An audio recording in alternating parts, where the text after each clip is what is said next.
All right. I always love the countdown where we're just kind of awkwardly staring at each other, trying to get it done. But Dr. Tyler Tarver, thank you so much for coming on today. Thank you so much for having me. Honored to be here.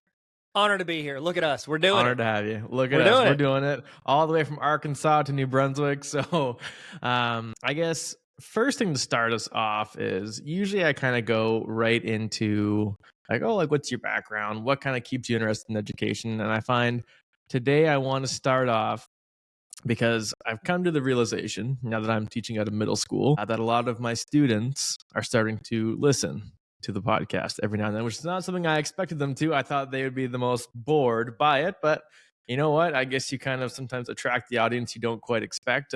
But so to start us off, I'm only wondering, in a time where there's like loss of confidence in teachers and a souring relationship between teachers and parents and students kind of like getting lost in the mix of this kind of weird cultural battle, what is a potentially like cheesy statement that you would say to even your own students about what it is that we actually want to do and help them with every single day? With educators, I think it's important that we remind students that we are here to help them. Like, we're not here in the classroom because we didn't have any discernible skills that we could put in the workforce. Like, teachers have these skills that almost every company wants now. Can you engage an audience? Can you storytell? Can you present? Every company wants that now. Can you utilize technology to do, we got Zoom calls, Zoom meetings. Like, teachers have these skills to get jobs anywhere else. They are in classrooms because they want to help those young people go from here to where they need to go as a learner. And I mean, that's what I always tell teachers, like, part of our job is helping those students build that bridge from where they are now to where they need to be. And maybe we don't get them all the way across the bridge in that year or the whatever, however long we have them, the semester or the year we have them. But maybe we're getting them a little closer, and the next teacher gets them a little closer, and the next teacher gets them there. And that's our goal, is to help encourage students and help bridge those gaps in their learning. And I think it is the most underrated profession in the world, because it's like every other profession, like, well, it helps people here. Doctors help people here. You know what teachers do? Train every other profession. Everything. Literally train everyone. We train everyone for everything. So for everything. That's my vote. I don't know who's taking votes or what country it's for, but I'm voting for every country. Legally, yes, of course. I totally agree, man. Like, I just think we kind of went through PTIs, and from what I heard, there wasn't like anything crazy for like any interviews at my school, especially, but it just always feels like there's this loss of confidence in each other. And I feel like kind of trying to bring that back and even just inform the students, remind the parents of like, we're not your enemy. We're trying to figure this out with you. And I think that kind of just sours it all. But to kind of go on the flip side, I want to know a little bit more about when you were going through your own school experience, as any good teacher or any weird teacher would on this beautiful Good Friday. I was reading through Marcus Aurelius Meditations. I know you can put my basic sticker on my forehead after if you want, but I only bring it up because I thought it was hilarious that in one of the notes it said he makes a comment about one of his old teachers. And as he goes through it, he says, "We can breathe again now, rid of this schoolmaster. He was not hard on any one of us, but I could feel his silent criticism of us all." So, did you have any bad experiences or poor experiences or less than memorable experiences with any teachers of your own while you were going through school? And not to single them out, not to talk about them specifically, but like, what were kind of the things that maybe were done and kind of the attributes of those teachers that you think teachers should avoid? Yeah, so I always kind of come back, now that I'm on this side of it, on the educator side. I always use this quote, and we used to use it when we'd interview teachers and we'd ask them what they thought about it. And I heard it from another great educator. I say another great, not like I'm saying I'm a great educator. I heard it from a great educator. From this other legend over here? From another legend like me. No, the legend that said it, and then a teacher that I heard it from. It's by James Comer, and it says, "No significant learning occurs without a significant relationship."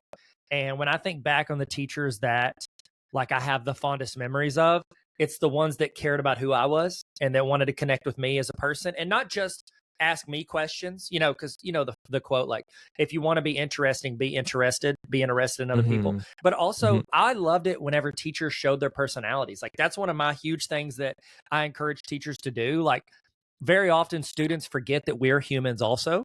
We're not these, like, these Jetsons robots that, like, 8 a.m. every day, and then we're like 3:30 we shut down. Doo-doo-doo-doo. If you ever want to know if your students think you're a robot, run into them at like Walmart or another shop. Like, they're like, "Oh my gosh, you eat food?" You're like, "Yes, that's Yeah. how I stay Yes. alive. Thank you for asking." Like, see you at the movies. Like, "You like movies?" Like, "Yeah, movies, Yeah. pizza. Everybody loves them. Occasionally. Everybody." And so I think it's important that we work on that rapport side of it. And, with this increase in technology and the ability to get information on our phone from the greatest teachers in the world, like, I'm not the greatest teacher that my students have access to. There's hundreds, if not thousands, of better teachers on YouTube or through ChatGPT, all these technology avenues that they can get learning from that's better than me. So what is the advantage I bring? My personality, knowing their personality, and helping guide them on that. And I didn't make this up either, so I'm gonna just steal it and pretend like I made it up. It is Absolutely. Yeah. not our role. Like a legend would. Yeah, like a fellow legend would. It is our goal as educators not to be these walking Encyclopedia Britannicas, not to be the hero in this classroom. We are called to be the guide and help our students become the heroes. The best teachers I had in school, they guided our class. I knew a little bit about their personality, their quirks, all these little things. They knew about me as a person. You know what I mean? And it's not like they like tried to shut that down. They vibed with it. I remember one time in ninth grade, I had a teacher. I love my ninth grade English teacher. I don't know why, but I had, those visors, back in the day that have Yeah. no top. Yeah. I pulled it down over my face, pulled my hood over, and I acted like a duck, and I had like paper claw hands. It was so dumb. I don't know. I was in ninth grade. I was too old for that. But I remember my teacher not just like sending me to the office or messing with me. Like, we laughed, joked about it, and then she found a way to like bring it up for the next like 3 weeks just to, Of make course. reference to it. Like, it's some dumb ninth grade kid trying to goof around in class and make his classmates laugh. Like, it's a fun moment when your teacher is not like so rigid that it's like Yeah. curriculum. Here we go. Like, if that's the case, like, let's just use online programs. I think it's all about that interaction. And like I said, with the James Comer quote, like, the significant learning occurs when there's a relationship and a rapport between students and teachers. And I think that is something that we need to start investing our time into getting even better at with regards to trainings and PD. It's, yes, we need to know about our curriculum, but at some point after a few years, your curriculum. How can we better connect with students, and how can we better show our personality and weave that in to the lessons? So that'd be my vote. No, because I'm even thinking you're preaching to the choir here. Like, this is my first year in a new province, and I just moved, and I've talked about it extensively here on the podcast. But I think it's funny, like, going into like a new state, a new curriculum, new culture. Like, everything is so different than what I'm used to, and I'm teaching a new subject. And like, the kind of joke that I keep saying to like the coaches and other teachers that I'm working with is like, you know what?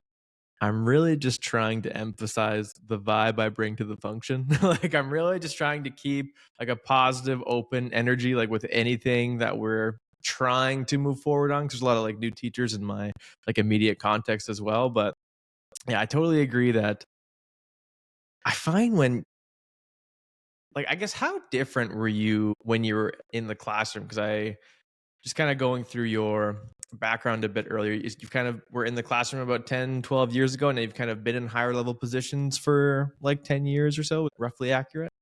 I think so. Yeah, that's pretty accurate. Well done. You've done Yeah, your yeah. research. Oh, I've done my research. Oh, yeah. Yeah. So yeah, I've been an administrator for a while now, and so Mhm. I honestly, I've kind of tried to. It's funny because, in a classroom, you think, oh, like with kids, teenagers or middle school kids, like, you think, oh, okay, I'm going to be different whenever I'm working with adults. But I think, honestly, like, it's the same. Like, it's just like I talked about earlier. Like, even when guiding teachers as an administrator, I'm not trying to like carbon copy myself and make that the person in the classroom. I want them to take the curriculum and weave themselves into that curriculum and put their personality and their spin on it. That way it feels authentic. Authenticity is a huge push. We see that on social media. Like, the reason kids love TikTok, there's a lot more authenticity there than like Facebook or Instagram. Like, it's a place where people can go and be themselves. And I think people are attracted to that with regards to, like, they want to pay attention. They want to lean in when it sees Mhm. something that's real. And so whenever I try to like help teachers, I want to guide them. I want them to be, for me as an administrator, I want to be the guide and I want them to be the hero in their classroom. And in their classroom, I want them to be the guide and make the students here. It's like this trickle down effect of helping people be the best version of themselves so that they can carry that over into what they're helping the next people. It's that whole tiered leadership thing that John Maxwell talks about. The best leaders are the ones that train up other leaders. And that's one of the reasons I've loved working in administration, is empowering the people that I oversee. Like, that's one of my favorite things to do. Yeah, and I'm interested in parsing that out a little bit, because like, what do you think you see as like the different types of personalities of the teachers you've worked with? Like, I guess, what do you kind of mean by like trying to have them hone into their own personality? Because I guess I would see that as, I kind of see that from a spectrum of disciplinarian to not. Like, what do you think about that? Yeah, and that is a level of their personality with regards to how, like, do they like a loud classroom? Do they like a quiet classroom? And a lot of that's built on how we learned growing up. Like, I remember when my first 2 weeks of teaching, I went to the librarian. I was like, hey, can I use that overhead projector? And she like almost laughed at me. She was like 40 years older than me. And she looked at me like, are you insane? 22-year-old Tyler. And she was like, she literally said, you can just have it. Like, I don't know if it's legal or not. She gave me the school's projector Take this because home. no one had used it in so long. But I wanted to do that because that's how I learned. And then I realized those expo markers, it gets on your hand. It was dumb. I just started using the dry erase board. But it's like, very often we carry over what worked for us into the classroom. And so I think that as we teach, yes, there will be elements of how we learn. But I think one of the fun things to do is start, like, with regards to discipline, like talking. I think it's incredible whenever you can start weaving in, hey, this is the way I learn. And you tell them that. You don't just do it. You say, here's why I like learning this way. And then you get their opinion. What do you guys think? One of my big things, I send a ton of free resources out for teachers. And one of my resources that no one likes to use is an end of semester evaluation form that you can send out. A lot of colleges use this, like, evaluate our teachers. And so I encourage teachers to give that out at the end of each chapter test. And it asks, what did you like? What did you not like? Rate this. Like, that way, it's, yes, you're teaching the way you, like, very often we default to the way we learn. But if you're getting the opinion of students, you can start weaving in the ways they learn. And I think that can help us and grow and expand as educators, but also help our students learn and getting their opinion and empowering them to have an active part in that learning process. And I think that's one of my favorite things that nobody uses, that I just love. Like, get the opinion. When I'm leading, I like to get the opinion of the teachers I lead. Teachers, I encourage them to get the opinion of the students they lead. Like, get the opinions and work together towards this, like, group dynamic, not this, I'm in charge, I choose the way this rolls. And so that's how I think of it with regards to, like, using teachers. And yes, if you're like, I'm super into Harry Potter. If you're into Harry Potter, weave that into every story you can. You know what I mean? Like, weave that in so your students, like, how many of us had teachers growing up? We don't remember two things that they taught us. I remember Pythagorean theorem or the photosynthesis. We're starting that next week, actually. Hey, let's go, triangles, my boy. Get it right. Get it right, triangle. And so I love whenever teachers, like, we think, like, those teachers, whenever we think back to them, we might not always remember what we learned in those classes, but we remember how we felt. But then also we remember, like, the little, like, inside jokes. And, like, that teacher would always make jokes about Odysseus, blah, blah, blah, even though we weren't covering the Odyssey. You know what I mean? Like, I think you can incorporate that stuff in there and it makes it fun. I remember I had one teacher, I won't say their name, because I thought it was so cool that the teacher had a laptop given to them as, like, part of their, not like given to them, but that was like, instead of a desktop computer, they had a laptop. And I was new to this school, and I was just chatting with him. I was like, man, like, that's so cool. Like, you wouldn't even have to get your own laptop. He's like, well, like, you can't watch porn on the teacher computer. Oh my gosh. But he said it, and right away he's like, I'm so sorry, that was so unprofessional. But, like, he's like, I just saw the opening for a joke, and I remember just laughing so hard. But, like, this is a grade 12 teacher. Like, I was like I was an adult. Like, it's a different situation. But, like, that was hilarious. I wouldn't say that to a student now, but, like, And that's where you'd have to have rapport. If you're gonna try to pull off a joke that can get you fired, or administrative leave without pay, you gotta know this kid. It's funny to them. You got to be careful. Dang. Yeah, I know. Administrative leave without they were pay is shooting a from good half one. court there. That's crazy. No, and I remember, like, there was another time, same teacher, like, so I was working with them, a student came in and it was like a super skinny kid with a muscle shirt on, and he was like, "Oh, he's like, your sleeve's calling sick today," or like, and then it was like the best joke I ever heard. And it was just his delivery, so like I knew that all the jokes were funny, but like again, I remember nothing about again like the Pythagorean theorem, like nothing about that. But I just remember like these hardcore quips from the teachers kind of growing up. But You remember the stuff that can get them fired. That's what you remember. You were like, this is going down in my journal. If I have a B, your boy's I'm squealing like a piggy. That's what I'm doing. yeah, Yeah, this there you go. teacher is now a principal. So yeah, Hey, let's go. they're good. They're good. You move up again. It's Yeah. all good, but it's I all don't in good fun. I don't even want to know. Like, it's crazy because I have the worst memory ever, and so it's wild to me. Like, I don't even want to know what random dumb stuff I said to students. They'll say it back to me. I'm like, I never said that. They're like, oh yes, you did. Because it's like Yeah, when you say it, like it always means so much more to the students, you know. And I say that too yeah, with like even compliments, or if you say something discouraging, what you say it for you, it's just a piece of your day among 100, 150 students. For them, they've only been around for, anywhere from 5 years to 18, 19 years. Like, this is a huge impact on their life. You're an authority figure, you're a place of influence. Like, what you say matters to students. And so I always tell teachers, like, be aware of that. Yes, we are human. Yes, we get frustrated. Yes, we get irritated. But keep in mind, your words carry so much more weight with them than theirs do with you.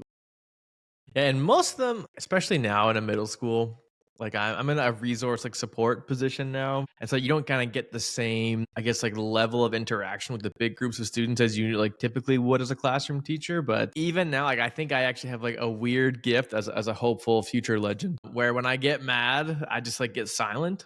I don't know, maybe that's a helpful skill when you're teaching, where I just like start to kind of close with it. Not that I like wouldn't, but I think it saves me from saying, I think, the things that we never wanted to hear from those teachers. That I guess the silent criticism, as Marcus Aurelius was still kind of thinking and dwelling on like 30 years after being in school himself, which is pretty good. But yeah, it's always intriguing to kind of look back on like what actually scarred me, and what dirt do I still have on my old teachers that they might not know about. But so now, for you, when I was kind of looking through your like background, you have so many different profiles. Like you're trading cards, like you got Tarver Academy, like you're doing all these things. And so I guess, how did you kind of move into the things beyond the classroom? Was there any resistance to like, oh, you're pulling time away from your teaching practice and not doing enough for the kids, et cetera, et cetera, et cetera? Like, what did you kind of do to help grow, I guess, your identity beyond the classroom?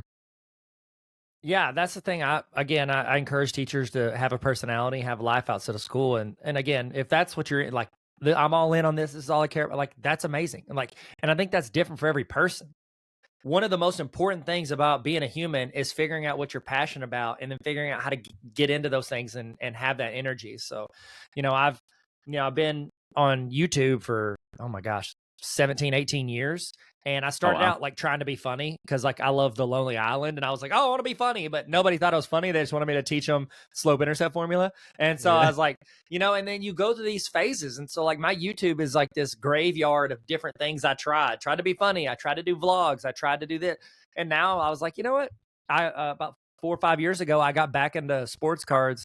And so I just turned that channel into, so I got Tarver Academy channel, which is my education stuff. And then I have my other channel that is, now it's mostly sports cards content. And I enjoy it. I talk about it. And honestly started, that's the thing, like I love about the internet is you can build a community around anything that you care about. Mhm. Like there's other people that like almost everything. And so I was like, if I'm going to get into collecting sports cards, I want to build a community around it of people that we can have conversations about it, talk about things we like, and get their opinion on things. Because people that live in my home are so sick of talking about sports cards. Like it's a running joke now. I'm like, hey, they're like, what do y'all want to do? I'm like, we can go home and look at some quadrilaterals. And they're like, no, we're good. I'm like, Yeah. okay. No. Okay. Yeah, So we're not I gonna don't do it. know. Find the things that give you energy and lean into them, because that helps propel you forward. Because obviously my main thing is education and, working with teachers and speaking at schools. Like that's my main thing. And so that's the main thing is the main thing. And I do love it. And I'm passionate about it. I'm so thankful that I get the chance to make a living doing something that I love and I think matters and is important. But also I like having these side things where it's like, that's not all just me. You know what I mean? Yeah, I have other and it things doesn't that need to be. no, it's like I would say like, oh, that helps, form my identity, but also like I try not to care. Like Yeah. the things you like. You know what I mean? And doesn't hurt anybody. It doesn't impact anybody negatively. It's not like I, do it during times when I should be educating or helping other people. I just do it for fun, and I love it. Yeah, and then even in my first couple of years, education, and then honestly, in a weird way, I think the like first year teacher rite of passage, where you're kind of doing everything all the time, is almost necessary. In a sense, like I think it's more so helpful to figure out what you don't like. You know what I mean? Like, you know what? I'll let someone else figure out how to do this part. I kind of like the cross country part. I'll stick with that, but I don't want to do these three other sports kind of thing, or the other groups or the extracurriculars and what have you. But I think you can kind of tell when some teachers don't have like the other things going on. Like I love talking to teachers and right away they're talking about like things they're doing on the weekend and the evening, stuff that they're doing with their family, weird like niche hobbies. Like even when I first came across you, I had no idea you had this other successful like sports cards channel. Like that's so random, but I think that's the part that's fun. That's kind of the gist, I guess, for things that you're trying to promote other teachers to do and find a way to move outside. And so, as you were discussing with me earlier about kind of researching for your doctorate, so I guess first off, what kind of question did you have going into that about these kind of like YouTube click, and like how have you taken the lessons from that and applied it to trying to, I guess, maybe put the boundaries on what audiences you're trying to target in your channels? Yeah, so that's the thing that it was affirming, because I wanted to know, like, can people learn through YouTube? Like, Hmm. is it better, worse, no different? And, Hmm. in doing your dissertation, you have to like study and dissect, 70, 80, 90 of these like peer-reviewed research studies. Not like I Googled it and I read what Google told me. Like you have Hmm. to go into these peer-reviewed articles. And what we found, or what I found across people can learn through YouTube videos. Like if you think about it, sitting in class, watching a teacher teach, that's a video without Yeah. parameters and no Yep. buffering, unless the Yeah. teacher No has a brain fart. parentheses Yeah. around it. Like you're sitting there, you're watching it. So I was like, well, what does research say? And research says like there's no significant difference in learning. And one of the cool things I found in one of the studies was there's no significant difference in learning through a pre-recorded video versus learning live. The significant difference in learning occurs when there is follow-up. Whenever that teacher addresses that student individually or in small groups and they say, where did you guys have issues? What are you seeing? It's like we were talking about earlier. It's about connecting with that student, seeing where their bridge has a hole in it and trying to fill that gap so they can keep going across that bridge. How can we, as educators, not just get better at delivering content? That's good, but also Mhm. overrated. The most Yeah. important thing you can do as a teacher Yeah. is follow up, answer Mhm. questions, Q&A. Like this is not new. Flip classroom. Let the student watch the curriculum for the first time via video, whether it's your video or somebody on YouTube. Let them watch the content and take notes. And when they come into class, you you do the homework in class. You answer the questions. You Mhm. figure out where they have the gaps and then build that. And like that's one of the things I found in my dissertation. I was like, this is incredible. Why is flip learning such a novelty and not more common than it is? If research shows we're wasting a lot of time in class thinking that, I don't know, we need that. I say that, I don't think teachers need the approval, but it's almost like we've gotten in the habit of this is how teaching works. You stand in front of the class, you talk for a little while, they take notes, and then they go home and they hope it connected. That's how I taught Yeah. for years, and it's like once I started teaching some college classes, I was like, hey guys, watch this. What I did, this is how I did almost every college class I taught. I did flip classroom. I would say, hey, watch this video. You take notes on each of the parts of the video. And then I would create a Google slide that had nothing. It was just a blank Google slide. They all had access to edit.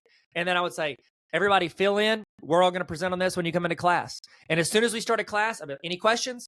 Answer a couple questions. Like, all right, here we go. And we'd take turns going down, and the students would be the ones presenting on what I sent them. Like I think too many teachers view that as like lazy if you like take the back seat. But one of my favorite quotes in education is whoever's doing the work is doing the learning. So I Yeah. put the work on the students. You watch the video, you take notes, you present to the class. You know what a good motivator is for students? Not looking dumb in front of their peers. If you have to present in front of your peers, You don't want to look like, I don't know, I didn't watch it. It's not cute, it's not funny. All right. So it's a great motivator. And does it work every time? No, there's some kids that don't, whatever. You handle those situations. That's part of being a teacher as well. You know, nothing's perfect, or else that person who wrote that book is a multimillionaire. And so it's like it's all these different levels of it. I love throwing it on the students. Watch the video, take notes, get in the group presentation, and then y'all present. And then after each slide, I would ask them questions. If they couldn't answer, guess what? The rest of the class watched the same video. I'd ask them questions. You are there to fill in the gaps, because them students ain't going to teach as good as you. You're amazing. You know what I mean? So what you do is you fill in the gaps as the expert in the content. I'm sorry I'm yelling. I'm just very No, I passionate love it. about Please putting yell, the work please on the yell. students.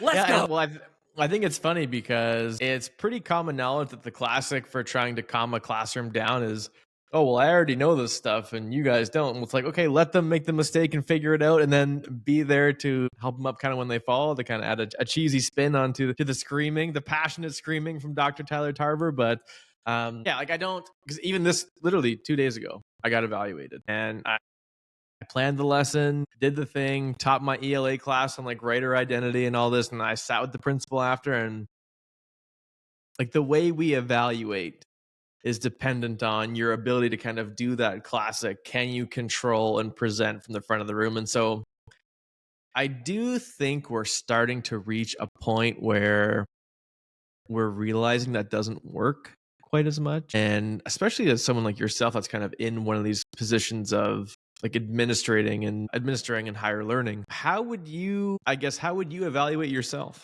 Like teaching that college class, what would you look for differently in a way a teacher should be engaging with their students to try to like add some of this difference to our pedagogical method? The thing that if I was evaluating myself teaching that college class, it was like marketing for entrepreneurs. I Mhm. like doing the flipped classroom, and I think that was great. Personally, I would have added in more ways for the students to show their learning. So, and I know it Mm, makes it harder on the teacher because you're watching a yeah. video here and you're reading an essay here and you're doing this here. Mhm. I think so many students process and then show that learning in different ways. And so I would have probably added in more. And I did at the end. We had like one project where they would have to build it out. And I did give some parameters with that rubric, but Yeah. I just love freedom and allowing students to show how they learn. Like, cool, we just got done with this lesson on, Ben Franklin. All right, cool. Make 3 TikToks explaining the life of Ben Franklin. I think that would be dope. And I would enjoy watching that. And then I would put that into a repertoire of things that I could Yeah. give to the students for years. And so instead of me being like, here's a YouTube video from, blah, blah, blah, that they don't know and have never met, that would be Mhm. cool to have a YouTube playlist of 3 or 4 videos teaching them something that they have to watch that were done by students that are 2 or 3 years older than them, or by Mhm. somebody who's in class's older brother. Like, how cool would that Yeah. be to have the That is students cool. teaching the students, right? Yeah. I love that aspect of creating and allowing students to create, because you're not going to like hand out 12 essays. Here's some 12 good essays. Read these papers from previous years. No, like watching a video, though, that is a huge way that students can learn and grow. And so Mhm. I just love having students create those videos and then learning for years based on those videos. Yeah, because even for like when all my old high school students would tell me, I definitely never shied away from the classic crash course video for John Green. We had 90-minute periods. So, I mean, you had to find something to try and, I guess, like break up the blocks. And I would always play one, probably 2 or 3 a week, probably in a 5-day cycle. But having them actually maybe make like a 1-minute TikTok on like a summary of this crash course video, kind of getting them to kind of do their own thing where it's the product, because a 20-minute video feels so daunting. Like I know, like, I mean, we're already half an hour in here. That goes by a lot faster when you're kind of not necessarily planned. But I think when you say like, oh, make a 1-minute TikTok, I think that can actually like it forces them in another way to not look like an idiot in front of their peers. Like they have to kind of put it out there, and you know you're going to show it. Like I had the students create like a 15-minute presentation on I can't remember what it was. It was like a year-end replacement for like a unit test for like nationalism. I can't even remember what it was. Internationalism. And I remember just watching them. I was like, it's like 3 hours of me that now I have to watch all these presentations. And I looked through them, but like realistically, how much of them did I actually watch? I was like, oh, this is pretty good. I'll give you a good mark here. But like being able to actually have them build the skill of making it more concise and putting it into those 1 minute blocks could actually be a pretty solid method Well, to you could also spice it use up. AI now. Just have it like on YouTube, upload it to YouTube, and then you take the transcript, you drop it in, and just say, "Hey, here's my rubric, grade this." And then you could even say, like, "What are the timestamps of things I need to go back and rewatch?" So, like, have it like filter a 20-minute video and tell you the 3 or 4 minutes you need to go back and watch based on like the main points of what they're talking about. Okay, so that's a wonderful segue into the next part here, because I know you've done a lot of work with teaching teachers about AI, and by no means do I want you to kind of give away the crown jewels here of kind of the secret spice of your courses, but like even for myself, like I use Magic School AI, do some planning, kind of generate ideas for the most part. I need a quick worksheet for something that's mostly what I'll do, but I guess what are teachers missing if they're not using it, and how are they misusing it in your experience? So, a great grade. The biggest issue that I have with teachers and AI is that they just view it as a way for kids to cheat. I think that, Mhm. yes, it is a way for kids to cheat. You know what else is a way for kids to cheat? Having a net, because they can look around and see on another student's paper. Okay, cheating's been around. It didn't get invented with AI. Like, it's just a new tool they can use that can help them cheat. And so I think, one, we need to start incorporating it into the classroom. Start doing assignments as if students are using ChatGPT, because really all you're doing is filtering out the honest ones. You know what I mean? Like, Yeah. because there's not a great way to catch people cheating. And I saw this interview someone was giving, and they said, we need to incorporate it like we incorporated the calculator. And so I think, I taught high school math, matrices. And you remember, matrices, you know what I'm talking about? Nope. Oh, good. Forget them forever. People always think of the Matrix, the movie, but in matrices, you're essentially trying to like eliminate through like substitution or distribution. Like you're trying to do things to where you like figure out, the commonalities between these two chunks of numbers. And I remember I would teach for like a day and a half, and it would be like showing them how to do it. And like one problem would take up a page and a half. It was like working this huge like clue jigsaw puzzle. You know what I mean? And like, oh, wasn't Mr. White in the living room with the candlestick? Like you're trying to like work your way down and eliminate it. And I remember I would teach it to these students, these 10th graders, for a day and a half, and it would take up a page and a half. And then I'd be like, all right, guys, does everybody feel good? Like, feel like we can move on? Yeah. Now I want to show you another way to solve matrices. And they get out their calculator, their TI-83 calculator, they type it in, and it would give them the answer in like 2 seconds. And they would always be like, why did we have to learn? I was like, because we needed that. You needed to have that, even though you'll never do that. One, you'll never Yeah. do matrices again in the rest of your life unless it's for the ACT. And so Yeah. it's like, now I'm showing them, like, we got to figure out as educators, it's not, we just need to teach them the long way, and that's all we need to teach them. We need to teach them both. And we have to figure out, that's part of the challenge we're going to have as educators, is what is necessary for students to learn and what is not. We never broke out an abacus. Isn't that what it's called? An abacus? Yeah. You know what I'm talking about? Yeah. We like the little Yeah. sliding things that looks like you're keeping score in foosball. Like you would do that. I didn't learn that. My students never learned that because we moved on from there. We learned with calculate. We learned by hand on paper, and we learned with calculators. We have to figure out how to use AI and adapt it for students, and figure out what do they need to learn the long way, what do they need to learn the short way, and what do they need to learn both. And that's going to be a big part of what we're doing in education going forward. And so one of my big things I talk to teachers about is, if you think it's just for cheating, you're missing out on helping your students learn better. There are so many ways you can tie it in, make it personalized to them as an educator. One of my favorite prompts is, we're trying to learn about the American Revolution. Sorry for bringing it up, but we're trying to Oh, learn yeah. about the Sorry. American Revolution. Here's the information they want to learn. My student knows a lot about blank, and you let the students pick anything they know about. They know about the TV show The Office. They know about, whatever, Seinfeld or NBA basketball. And they can put that in there, and then it'll tie in those two things. It will relate something you're trying to teach them to something they already Mm. know, and it helps them learn better. It ties it in with something that we all know learning's best when you can tie it into previous learning. Whether ideally it's previous learning on that subject, but at worst, why not tie it into something they know about that's not related? As long as they are learning. And that's an easy prompt they can do with students. The other thing is, AI could save teachers 2 to 10 hours of their own time every week. Mhm. And honestly, it'll probably be better. You're saying AI is going to do it better than I would by myself? No. I'm saying you plus AI is going to be better than either of you by yourself. You plus AI is better than just you. You play it plus AI is better than just AI. You are collaborating with a tool that has almost infinite knowledge and can adapt and weave based on your preferences and the outcomes you want. My main thing to teachers is start using AI to save yourself time and help you teach even better. Not teach better, teach even better than you already teach. It is a companion. The phrase is it is a assistant, not a replacement. And so that's what I always try to preach to teachers is let's see how we can use this to do things better and easier, save you time so you can focus on students even more. Yeah, and so what have you heard about like AI tutors? Like, have you even have you explored that kind of rabbit hole at all? Because I have heard about it, and again, I still think even for myself, I think I would use it for like generalized writing feedback for the most part. I think that would be my main one, and I think for myself, and maybe I'm wrong. Maybe I'm wrong here on like what I'm trying to or intending on using it for. Because I love what you're saying about it's an assistant. You should not see it as replacing you. I guess even for yourself, if you had to go back to your math classroom right now, how would you have readjusted or like used it to enhance what you were doing? Yeah, so math is a little harder. I Hmm. think it's getting better with math too, but honestly, Hmm. I'll give you an example.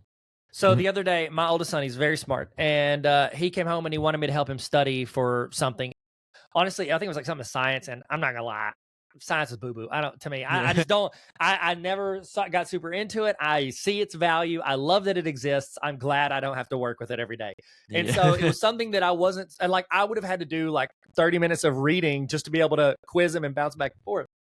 And so I was like, well, do you have something that you're trying to study? He's like, yeah, they gave us these like 3 pages of information. I said, okay, how about this? And so we got on ChatGPT and I said, pose yourself as an expert tutor. I'm trying to study for an exam I have coming up for my 8th grade science class. I'm going to give you the information. Can you quiz me on it until you feel like I'm knowledgeable about every area of these things and keep quizzing me until you feel like I'm good and help me move on? Like I posed it as the expert, as what I wish I was in real life, and then I put a colon's your best friend in ChatGPT, colon, and then I copy pasted all the stuff that he was supposed to study. And it said, okay, sure. And it just started talking back and forth, asking him one question at a time. And if he got something, it would build on it. It's almost like an adaptive test that can help explain it to you. And I could even have gone in Okay. and said, hey, I'm really into blank. Like he's into right now, he just got done watching the show 30 Rock. He could say, I just got finished watching 30 Rock. If there's any way to help relate it to the characters or situations in the show, let me know. And that would help me remember even better. And so it was like quizzing him and then adding in these personalized elements based on what he actually knew and liked. So Hmm. that's what I use whenever if I was in the classroom, I would use that to have every student use it. And then I would be walking around as a human, helping them as well, answering questions, filling in them gaps in learning. No, that's beautiful because I even think like I kind of gave up pretty quick on trying to find like an effective like what's the word I'm looking for? Like a way to catch if they used AI on an essay kind of thing. I was like, you know what? I'm never going to find something that actually works properly on here. But I didn't realize that you could actually have it talk back to you like that. I kind of thought it was just the individual prompts. But in the context that I have seen, it's been talking about kind of like replacing teachers and the fear of that. And I know that's a pretty common fear. I don't see that happening Oh whatsoever. gosh, no. If the main job of a teacher was to just be like, here's some information. If that was the main job of teachers, yeah, it could replace us. But then also, guess what? YouTube would have replaced us. The internet would have Yeah. replaced us. AskJeeves.com would have replaced us. Or the radio would have replaced us. But you know what? If you gave a kid, hey, here's ChatGPT, it'll help you learn. Here's all the content. Go for it. Guess what's going to happen? 2 kids in the class, the little Hermione Grangers, they're going to do it. Mhm. They're going to learn. They would learn if Yeah. you gave them a PDF and they're going to learn Yeah. whatever it is you're trying to teach. But the rest of the class, they're going to do absolutely nothing and they're going to try to cheat and get the answers offline. And that way they could copy paste and then go on break. So Mhm. the most important part of a teacher is guiding the social process of learning, not just giving them information. Yeah. Yeah. Yeah. I totally agree, man. Yeah. So for moving forward, and we kind of talked about this a little bit before, and what do you think is still the case? Because honestly, I find it impossible to kind of talk about teachers and teaching not in a general way? Like, I feel like we all feel like we're kind of fighting the same battle, but what do you think that parents typically most commonly misunderstand about what we're doing in our schools? Like, what comes to mind with that is like this belief that we are like teachers are kind of being lazy and using AI, kind of what you're saying, and like pushing like gender ideology. That always kind of comes into play as like these narratives you hear online. So I guess like, what do you think is the most common thing that they misunderstand about what we're doing? The most common thing I've found that parents misunderstand about teachers is that they're on their team. Whenever I had a parent that would call, and you get a call from a parent and something happened with a student in class, they'd act up or whatever, and you try to handle it, and they go home, and the parent calls in, let me tell you something, boy. This is what I'd always do. I'd say, hey, real quick before we get started, are you here for your student? Are you here for your Mhm, kid? Are you wanting mhm, the best out of them? Well, yeah. mhm, Awesome. Guess what? Me too. mhm, I'm trying to get the best out of your student and help them be the best version of themselves they can be, along with every other kid in that class. mhm, We are on the same team. Let's figure mhm. this out together. You take it from me versus you to us versus the problem. What has Yeah. led to your child doing those things that got away from learning for themselves and for others? Like, how do we correct the problem? Not you fix me or I fix you or we fix your student. We're working together. And I think, honestly, that just comes with clear communication. Too often, these parents call because they're now it's just like triangle of parent versus student versus teacher, and we got to figure out who's most in the wrong. Yeah. It's a percentage. It's Yeah. like this scale. Like, yes, could I have handled it better as a teacher? Maybe. Maybe Mhm, so. Could the child have done something different? Yeah, absolutely. Like, mhm. how do we figure out how to solve that problem together? And then communicating that to the parents right off the bat and be like, hey, just so you know, we're on the same team. Let's figure this out together. Yeah, I even remember too, like teaching grade 12, I almost felt like weird contacting home 'cause I'm like, this person's like almost an adult. You know what I mean? So did you find ever like teaching higher grades, like the higher the grade, the weirder you felt about contacting home? Was that ever like a barrier for you? Yes. So I did teach high school and I also taught college. So college and high school is very different because the college, you can't contact parents unless the student signs off on it. So a parent could walk up to you and be like, hey, how's my kid doing in class? I can't tell them, unless that student has signed off on something, releasing it to that parent. Even that parent's like, I pay the bills for this, I pay their tuition. I'm like, cool. Student needs to Yeah. sign off that I can talk to you. You know what I mean? Yeah. And so it's I different. didn't And know it, that. Interesting. yeah, it's a rule here in the States, if you will. And your younger brother who's down below. I don't know I don't know who was first, Canada, United States. Don't tell me. I'm just going to assume. Yeah. That's As a okay. true American, I'm just going to assume we were first. I'm just kidding. I'm joking. I'm joking. Oh, sick. Thank you. Thank you. So I think that with teaching older students, yes, it is a little weird because you do start viewing like 17, 18 years old. You start viewing them as adults. Like, hey, Yeah. I feel like I can trust you and give you this information and you either do with it what you need, versus me as a parent of middle school kids, when the teachers or the coaches just communicate with the child, I'm like, they're 12. Like, tell Yeah. me, I am their Uber driver. They can't get there Yeah. without me. You know what I mean? And so it's weird going from junior high, middle school to, high school, because it's like we do start viewing them as adults that can handle their business. You know what I mean? Mhm. And so it's like they can handle this, they can go here, they can drive here. And so it is a little weird. And so honestly, what I did as an educator is like the older the kid, the more the situation would have to escalate for me to have to call a parent. You know what I mean? I always think it's Yeah. best to communicate with parents frequent and often, but also know how Mhm. much of a time, like, just takes up a lot of time contacting Yeah. parents, especially if they want to chat back and forth. And so it just depended on the situation. But and also depend on the student. If I had Mhm. rapport with the parents, I could call less, because they trusted Yeah. me. If I didn't have the rapport with the parents, I needed to call more, even if they are 11th or 12th. You have to judge that. And, with the quote about no significant learning occurs without a significant relationship, I apply that to adults as well. Yeah. A parent is not going to want to hear from me unless I have a good relationship with them. And so it's like, oh, one of the tips that I used to do when I was a principal, I did our morning announcements through video and I put it on YouTube and all the parents could Mhm. watch the announcements. Because guess what? Spoiler alert, dim kids ain't taking no information home. Parents didn't know when anything was happening. And what was cool was I had a young lady and she was a sixth grader and she, I told the parents at open house, I was like, hey guys, here's the announcement video. Here's our YouTube channel. We'll be posting announcements. I'll record it. I'll bring students in. I'll interview them. And, just like 5-10 minutes joking around and, giving announcements. I had this young lady as a student in our building, and she was a great kid, but then she, acted up. And it was like, 4 months into school. Okay. So I have not seen these parents since then, but they had to come in to pick her up and take her home because she got in trouble. They walk into my office, and whenever a student gets in trouble and you're a principal and the parents walk in, they're very apprehensive. They're like, did my kid really do this, or you being unfair? You know what I mean? Yeah. Like, they're always, they got a good relationship with their kids, hopefully. Yep. And so they're going to have their back. That's great. I get that. These parents walked in and they were just like, oh my gosh, what did she do now? My goodness gracious. Yeah, they already like assumed I was doing the right thing and giving her this punishment. And it's like, and they said, and I was like, we've only met each other once. Yeah. Why do you trust me like this? And they were Yeah. like, oh, we watch your videos all the time. We watch every morning. We watch those announcements. We know you wouldn't send her unless it was a big issue. Like, you can, where we talk about with students being able to learn and connect with people through YouTube videos, adults do the same thing. The reason that kid is so connected to that vlogger they watch every day is because that person shows their personality and they trust them through video.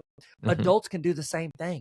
Giving adults access to those announcements and letting them see you and your personality, they're going to grow closer to you as a person, so that it's going to alleviate the time of having to call and build a relationship, because that's weird. You're like calling the parents, be like, hey, nothing's wrong. I just want to chat. How are you? Tell me about yourself. You know what I mean? That's a little weird. And so it's like a chance for them to see your personality through video, so that it narrows that gap in helping students whenever you have to build that rapport with parents. And I feel like that's almost a potentially even surprising benefit of having like an online profile like yourself, and I guess even myself, as the last few years have gone, of like people can start to actually get a sense of who you are without actually kind of going through, which can also be kind of weird. Like if they're coming in kind of knowing you, but you have no idea who they are. You're like, I don't know what we're doing here, but like they might make some like odd reference. But so we've talked a lot about like the modern classrooms, flipped classroom stuff. Even for myself, I'm likely going to be returning back to a classroom teacher role next year. And I still feel this, like, this sense that I'm going to go back and I'm still going to teach from the front of the room and do the discussion stuff. And I guess, I don't know, maybe I'll figure out different ways to kind of add more video and stuff. And my wife and I are having our first kid soon. So it would be nice to kind of not, thank you, but it'd be nice to not have to, I guess, expend so much of the unnecessary performative energy that like teachers do every day, which I think is one of the underrated parts of what makes it so exhausting. But to kind of get toward wrapping this up here, like if you were asked, like, what springs to mind when you think of educational best practices? So this is something that came up with myself recently, where like I ran an activity and like I had a lot of like movement with the students, or kind of going from station to station and doing discussion, and like I had good feedback on it. But trying to, I guess, add to my legend status here. But like I was told, like this is like that is best practice, like having the students move to be engaged. So like I guess what comes to mind for you when you think of like an educational best practice? One of the most underrated educational best practices that I've found through the years is open communication with the students. You said earlier that you got feedback from them. That means you asked their opinion. And so students are going to tell you like, oh yeah, I like the vibe, or I like the way that worked, or I get it, I got a good grade, but I didn't learn that much. When I first started teaching, I figured out a way. There's a game called Trash-Kiball. I don't know if you ever played it, but it's like you have a competition, and then if you get a question right, they all race to do the question, and then you get to shoot a piece of trash into the trash can to get points for your team. And so I did that for math, because math you could do problems, and so it worked really well for that. And I had figured out a way where every student was all answering. It was essentially a review, but there was a competition involved, to make students try to compete and try to learn and try to get faster and get better. And so I loved it, and it was great. And the kids loved it. It was their favorite thing. And then after like, I don't know, a couple months, I actually had a student go, hey, can we not do Trash-Kiball? I'm kind of burned out. Like, I was like, oh my gosh, but you guys loved it. They're like, yeah, but it's like if you eat pizza for breakfast, lunch, and dinner for 6 months, at some point you're going to get sick of pizza. You know what I'm saying? And so I'm like, this open communication with students, where at the end of each lesson or at the end of each class, if you just did like a 2 to 3 minute recap, like, hey guys, let's sit down and let's talk. What did you like about this Mhm. lesson? What did you not like? Yeah. Where did you feel like you learned? Where did it fall short? And then you take notes, and you're always, best practices are constantly improving and evolving. And even when that means like, Mhm. I've improved and evolved to where this class, I know how they learn. I know what they like. I know how this connects with them. Even with the perfect lesson for that class, they can get burned out on it. They can get tired of it, and they need to mix it up. So one of the best practices I've found is to constantly be willing to adapt, modify, and adjust. Yeah. That's a phrase we always say in education. Yeah. How do we learn and grow and get opinions of the people in the room, our constituents, the kids we're trying to teach? And then how do we make it better? So often as educators, and even just as adults, we're scared to get the opinions because it'll hurt our feelings. Guess what? As someone who's made YouTube videos for 17 years, kids gonna be hurting your feelings in them comments. You know what I mean? Like, it's gonna happen. But through that, it's helping you see areas you can improve, and also areas you're like, nah, man, that kid's wrong. I'm awesome in that. You know what I mean? It's like it either strengthens your resolve or helps you learn to adapt and get better. And so I think that's one of the most underrated practices educators can do, is get feedback from those that they serve. Now, it's hilarious that you say that because like the two activities that I kind of planned for my evaluation, the first time I did them with my high school classes, they loved it, and I did it like 2 more times in that month, and they're like, "Okay, Clark, like we gotta wrap this up. I'm getting tired of this walking around the room to adapt it." And I'm just like, "All right, that's fine. It's okay. I'll just go cry about it later. Yeah. It's all good." Now, I always think of But that quote in Have you ever seen Jumanji? yes, Yeah, and there's about to be a monsoon, and the quote I always think is, they say, one of the kids goes, "Well, a little rain never hurt anybody," and Rob Williams goes, "But too much will kill you." You know what I mean? Like, that's it. We're like, a little bit's okay, but too much is yeah, bad. You know what I too mean? much will kill you. Yeah. Beautiful. Okay, so to finish up, I have 2 quotes that I always have to wrap up with my guests here to get your response. And the first one is, "Do not let school get in the way of your education." So I guess, what do you think that you've learned throughout your life, maybe from teachers, maybe from other people, that has led you to become successful in your, I guess, chosen domain and in life? Ooh. Wow. What have I done that has led me to be successful in my arenas? Honestly, is that kind of what you're saying? Well, it's Sorry. like, what are the things that you would have learned not in a classroom that have Oh, helped you? stuff I'd learned outside of the classroom. Failure's okay. Failure is not final. I literally made it a chapter of my book. It's like, one thing in school that we think as students is like, if I get an F, that's the end of the world. Like, if I fail this test, Yeah, like, you're always like, you see it as this huge negative. If you're in a class, granted, you don't want to fail the whole class and repeat it. I yeah, get it. But yeah, yeah, I mean, if you fail a quiz, guess what you're going to do? One, if you want a good grade, you're going to work harder to help bring that grade up. If I make a mistake in real life, I don't have to see it as like, oh my gosh, I'm a failure. I see it mhm, as like, oh my gosh, this is an area I need to improve. And I work harder to fix it. If I'd have got an A, I'm not working any harder. Cool. What I did last time yeah, worked. You know what I mean? I can mhm, coast. I'm going to do, yeah, like, we as humans are naturally going to, like, we're going to resort back to like the lowest level of resistance. And so it's like, the failures, the mess ups, the posting a YouTube video and it gets 20 views, you're like, oh my gosh, this was not the move. I need to get better, either as a speaker or presenter, as a creator. Like, I need to make something that resonates more because I want to make the biggest impact possible. One of the things that I learned outside of the classroom is failure is not final. Small failures can lead to huge wins. beautiful. And so the last one kind of touches on how we opened up a little bit with the cheesy statement for the students, but it is, education is what remains once one forgets everything that they learned in school. So I guess, what is it that you want students to take away from their time with you, or even adults now from their time with you, that they won't get anywhere else? I'll already say I'm loving the positive energy from you. You're always going. I'm loving your positive, passionate rants about education. That's something I'm taking from you that I'm trying to instill in myself already. That's awesome.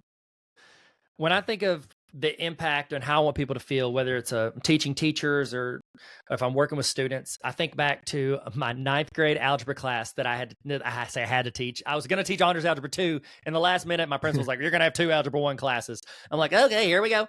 And so whenever I was in there, I remember I had these students, and these are students that were traditionally not doing well at math. And I Mhm. remember my students would always be like, well, I'm bad at math. Like when they mess Mhm. up or when I'm trying to teach them something, like I'm bad at this. We've all Mhm. felt that way. We're all be like, I'm bad at this. I'm not good at this.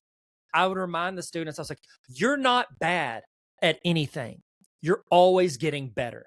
Yes, some of us are a little further along on the scale if we're doing tests or rankings or assessments, but nobody's bad at anything. You're always getting better. And I think that having that mentality when working with teachers, when working with students, I call it never stop learning. Like whenever you are looking at these people, whether they're 5 years old or 55 years old, they have something they're trying to be great at or better at.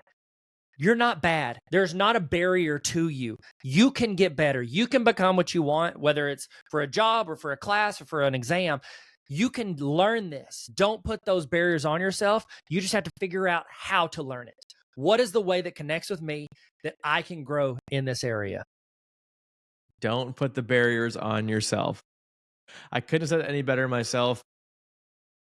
I'm just thinking back to last year. We went on an Italy trip with my school, Oh, cool. and I was eating like a crazy amount of gelato, as anyone should do when they go to As you Italy. should.